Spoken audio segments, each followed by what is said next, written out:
C'est pour cela que, peut-être aujourd'hui plus qu'hier, il est important de secouer les âmes, et je m'inclus dedans bien sûr, en utilisant souvent des propos un peu durs parce que nos âmes méritent, quand on parle de cette personne-là, ce type de personne-là, ingrate, non reconnaissante, qui aime penser qu'à sa propre petite personne, égoïste, peu importe ce que les gens vivent, que ce soit son père, sa mère, sa tante, son frère, sa sœur, son prof, son instituteur, la société, toujours dans les plaintes et toujours en train de se concentrer sur sa petite personne, peu importe s'il fait mal à qui que ce soit ou peu importe qui est en face de lui. C'est d'abord nafsi, nafsi, nafsi, moi.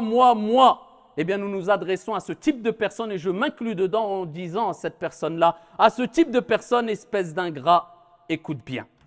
Il faut savoir que celui qui est ingrat, eh bien, te répondra toujours avec de l'ingratitude parce qu'il a ça en lui, bien que tu te comportes bien avec lui malheureusement, parce que tu ne fais que alimenter son mal.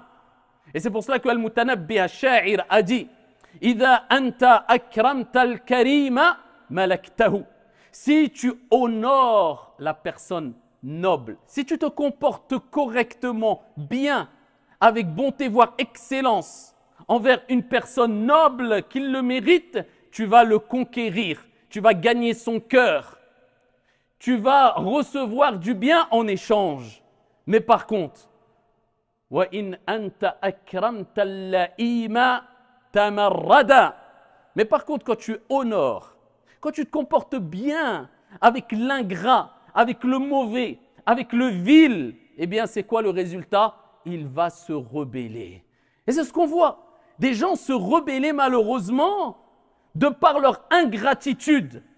Et ça détruit, et ça gangrène, et ça divise, et ça fait très mal.